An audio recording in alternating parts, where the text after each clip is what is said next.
দেখেন, একটু লক্ষ্য করেন, সিনিয়রদের প্রতি ওনার ন্যূনতম একটা সম্মান বোধ নাই।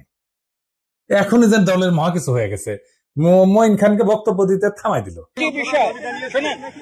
পদত্যাগের ব্যাপারে আমরা লিখিত বক্তব্যে জানিয়েছি, আগেও জানিয়েছি, নিরাপত্তা উপদেষ্টা এবং আর দুইজন ছাত্র উপদেষ্টা যাদের কারণ আগেও জানিয়েছি, নিরাপত্তা উপদেষ্টা এবং আর দুইজন ছাত্র উপদেষ্টা যাদের কারণ। তারপরে মঈন খান বক্তব্য দিচ্ছেন, এটা ওনার সহ্য হইল না, উনি চলে গেছেন। দেখেছেন, দেখেন।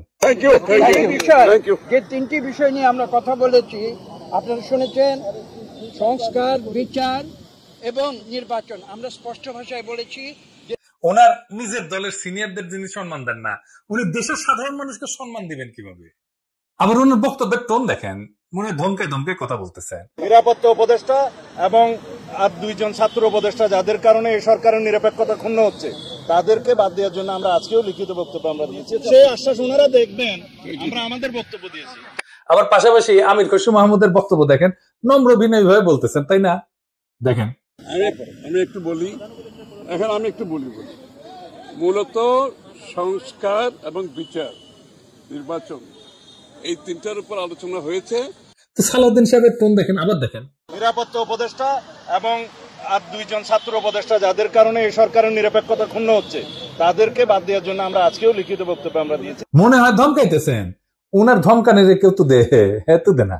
হ্যাঁ, সে বলে সুপুরে সরাইলে সাংবিধানিক সংকট তৈরি হবে, আর প্রফেসর ইউনূস পদত্যাগ করলে জাতি নাকি বিকল্প বেচা নেবে।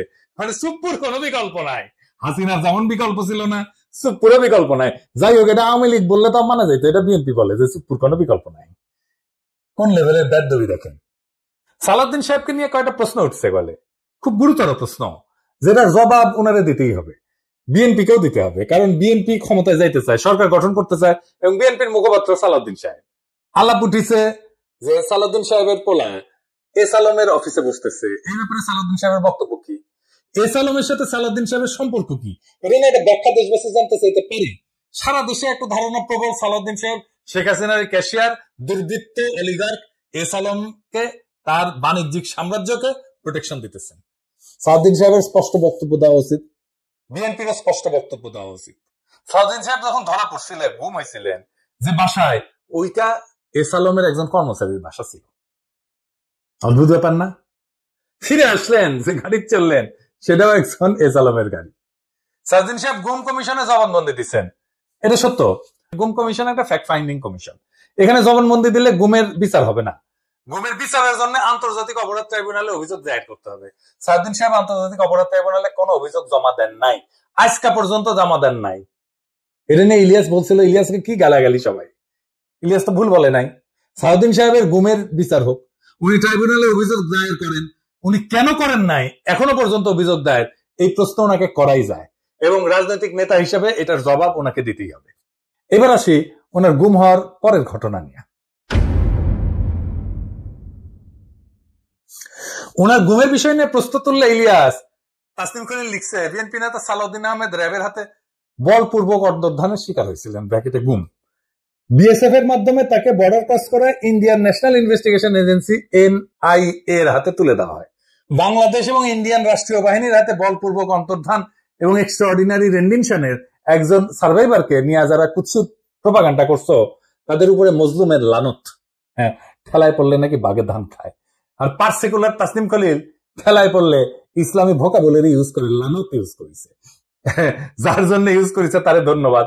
ইলিয়াসের কারণে হাজার হোক, লানত শব্দটাতে ইউজ করেছে। সালাউদ্দিন সাহেবের গুমের বিষয়ে আমরা সবসময় কথা বলছি, সবাই, ইলিয়াসও বলছে, সবসময় ওনার পক্ষে দাঁড়াইছে, ইলিয়াসও দাঁড়াইছে, আমাদের সকলের সহমর্মিতা আছে, সমবেদনা আছে।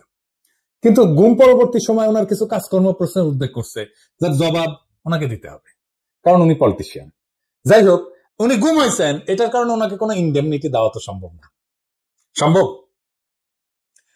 না। যাই হোক, এই প্রসঙ্গে বিস্তারিত না যায়, আমরা সালাউদ্দিন সাহেব গুমের পরে কেমন মজলুমের জীবন কাটাইছেন সেটা একটু দেখি।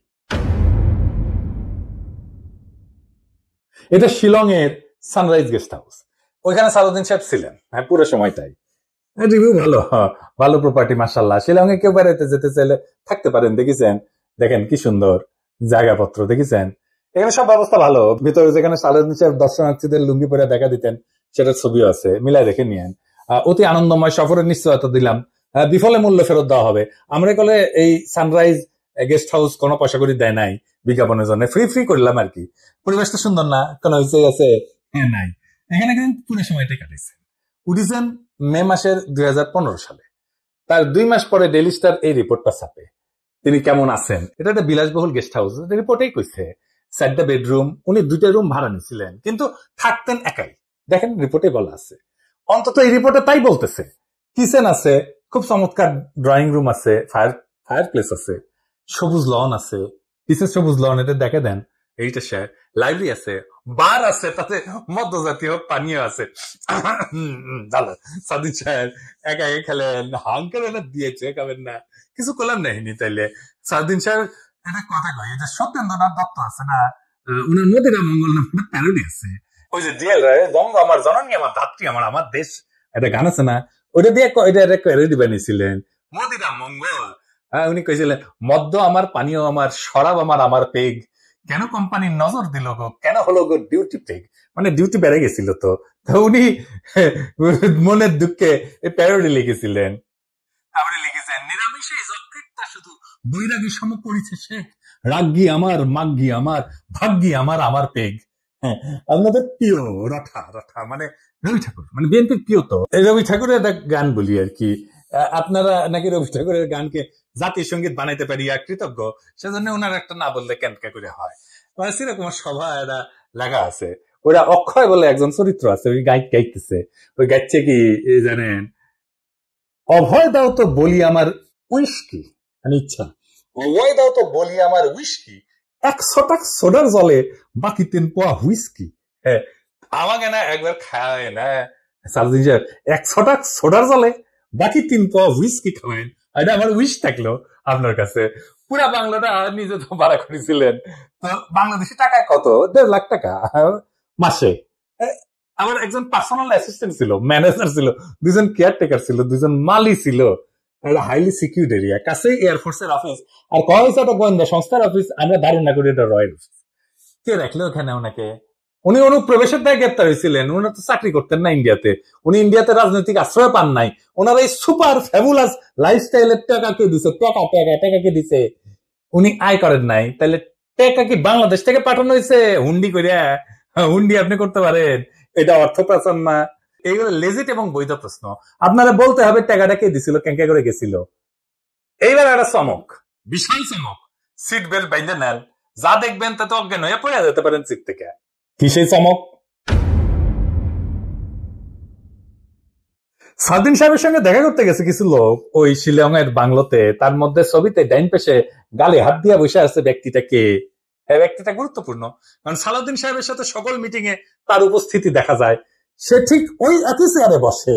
এইটা সাহেব, আপনি 2টা ছবি পাশাপাশি দেখান না, দেখেন 2 সময়ের ছবি কলে দেখা করতে এসছে, তারাও ভিন্ন কলে। হ্যাঁ, সালাউদ্দিন সাহেব এক ছবিতে লুঙ্গি পরে আছে, আর এক ছবিতে পায়জামা পরে আছে, দেখেছেন।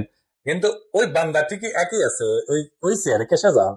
কেসে যান, তার নাম কি জানেন? তার নাম বিপ্লব পার্থ।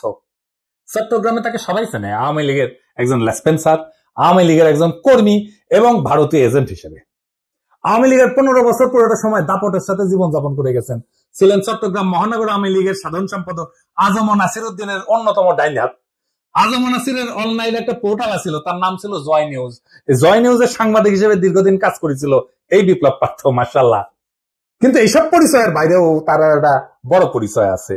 বিপ্লব পার্থর মূল পরিচয়, সে ইসকনের চট্টগ্রাম বিভাগের মিডিয়া সেলের সমন্বয়ক। হ্যাঁ, সমন্বয়ক।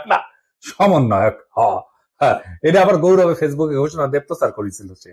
চট্টগ্রামে চিন্ময় ইস্যুতে সবচেয়ে বেশি যে লোকটা সক্রিয়, সেটা হইতেছে বিপ্লব পার্থ। দেখেছেন মিছিলে, দেখেছেন আজম নাসিরকে দ্বিতীয়বার চট্টগ্রাম সিটি কর্পোরেশনের মেয়র নির্বাচনের জন্য মনোনয়ন পাওয়া দেওয়ার জন্য ওই নাকি অমিত শাহর কাছে নিয়ে গেছিল আজম নাসিরকে। আওয়ামী লীগ সরকারের আমলে বিপ্লব নাকি 60 বারের বেশি ইন্ডিয়া সফর করেছে। গর্ব করে কইতো, সব জায়গায় প্রচার করতো। আর এই সমস্ত সফরের নাকি বেশিরভাগই ছিল সরকারি সফর।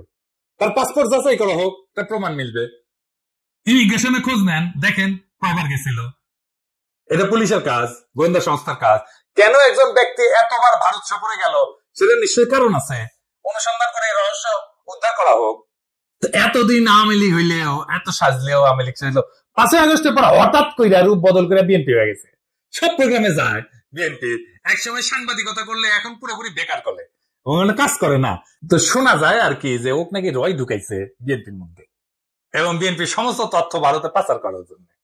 এমন একজন বিতর্কিত সেনসিটিভ লোক ফ্যাসিবাদী সরকারের সময় কয়েকবার দেখা করছে সালাউদ্দিন সাহেবের সাথে। কি কারণে?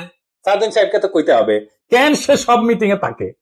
5ই আগস্টের পর বিপ্লব প্রার্থ শেল্টার হইতেছে, গডফাদার হইতেছে বিএনপির আরেক স্থায়ী কমিটির সদস্য আমির খসরু মাহমুদ চৌধুরী। দেখেন ওর সাথে দেখেন খালি ঘুরে বেড়ায়, স্বীকৃত, এটা প্রকাশ্য এবং স্বীকৃত। অথচ গত 15 বছরের ছাত্র দল এবং যুব দল করা হিন্দু সম্প্রদায়ের প্রচুর লোক আছে চট্টগ্রামে, তারা কাছে ভিড়তে পারে না আমির খসরু মাহমুদের। তাদেরকে বাদ দিয়া লীগের দালাল ভারতীয় এজেন্ট বিপ্লবকে জন্মাষ্টমীর নাম দিয়া চট্টগ্রামের রাজনীতিতে থিতু করার চেষ্টায় মরিয়া খসরু এবং সালাউদ্দিন চক্র। ছবিতে দেখেন বিপ্লব প্রার্থ মোদির সাথে ছবি, দেখিছেন? মোদির সাথেও ছবি, সালাউদ্দিনের সাথেও ছবি, ইসকনের চিন্ময়ের সাথে ছবি, ইন্ডিয়ান হাই কমিশনের সাথে চট্টগ্রামের বিভিন্ন ইভেন্টের ছবি। এবার বুঝেছেন তো আমির খসরু কেন অমিত শাহের সামনে জুলকাপ্পর নাম করতে যায়? কানেকশন বুঝেন? আমির খসরু, সালাউদ্দিন, ইসকন সব বরাবর। আর আরেকটা ইস্যু আছে, সেটা হইতেছে মরাল ইস্যু। আমার স্কুলে বড় ভাই ডাক্তার ফিরোজ খুব ভালো ছাত্র ছিলেন, ডাক্তারি শেষ করিয়া উনার কেরা উঠেছিল, উনি পলিটিক্স করবেন, খালেদা জিয়ার অ্যাসাইনমেন্ট অফিসার ছিলেন, খুব দাপুটের নেতা ছিলেন বিএনপির। শুনতাম উনি নাকি দুর্নীতি করে ফাটাই ফেলিছে। তারপরে শুনি 1/11 পর অস্ট্রেলিয়াতে গেছে। একটা ছোট্ট ঘরে 2 মেয়ে সহ পুরা পরিবার নিয়ে থাকতেন, ওই একই ঘরে থাকা ঘুমানো। নিজে নাইট গার্ডের চাকরি করেছেন ডাক্তার হইয়া। হারিস চৌধুরী সিলেটের জমিদার বংশের ছেলে ছিল, রাজনীতি করে এসে সব হারিয়েছিলেন। 1/11 পরে থাকতেন পান্তপথে খুবই দিনহীন ভাবে, পরিচয় লুকায়, মারাও গেছেন পরিচয় লুকায়, বেওয়ারিশ হিসাবে তাকে দাফন করা হয়েছিল। নিরাপত্তার কারণে পেট চালানোর জন্য চাঁদনি চকে কাপড়ের দোকানে কর্মচারীর কাজ করতেন, সেরা পাঞ্জাবি পরতেন, রিক্সায় চড়ার পয়সা ছিল না, হাইটে যেতেন। মির্জা ফখরুল নিজেই বলছেন এই আওয়ামী লীগের আমলে বিএনপির নেতা কর্মীরা বাড়ি ছাড়া হয়ে ঢাকায় এসে রিক্সা চালায়, উনি কান্দিছিলেন, ফ্যাস ফ্যাস করে কান্দিছিলেন। আর আপনি সালাউদ্দিন সাহেব রাজার হালে থাকেন, শিলংয়ে লজ্জা লাগে না? সালাউদ্দিন সাহেব আপনার ভারতে থাকার টাইমে সকল খরচা কিভাবে করেছেন জাতিকে জানাইবেন, ইসকনের সাথে আপনার কি সম্পর্ক সেটাও জানাবেন, জাতির এটা জানার অধিকার আছে। 1975-এ সোহরাওয়ার্দীর বডিগার্ড জয় বাংলা হয়ে যাওয়ার পরে বেশ কিছু বছর কাটাল রানী ইন্ডিয়া ছিল, সেখান থেকে বাংলাদেশে ফিরে আমাদের উপরে স্টিম লড়াই চালাইছে, ফাঁসিবাদের সাথ দিয়ে আবার ভারতে পালায় গেছে। অনেকে বলে হাসিনা পালায় যাওয়ার পরে সালাউদ্দিন নামের এই বিএনপির নেতাকে ভারত বাংলাদেশে পুশব্যাক করে দিছে। এতদিন আসতে পারেননি উনি, তারপরে 1 সপ্তাহ যায়নি হাসিনা পড়ছে ওনারে পেটে দিল, আগে পাঠাচ্ছিল না। কাকতালীয় ভাবে জীবনের বড় একটা সময় হাসিনার চেয়েও বেশি সময় ভারতেই ছিলেন। তো এই সালাউদ্দিন সাহেব ইদানিং হাসিনার মতো উদ্ধত ভাবে কথাবার্তা বলা শুরু করেছেন। সামনে ওনাকেও সম্ভবত আমরা হাসিনার প্রতিবেশী হিসেবে ভারতে দেখতে পাবো, মাশাআল্লাহ। সালাউদ্দিন সাহেব মানুষ আপনারা ইন্ডিয়ান মাল বলে, আপনি শুনেন না, কিন্তু ক্যামেরা ঠিকই শুনে। এই যে দেখেন আপনারা কয় ইন্ডিয়ান মাল আসিছে।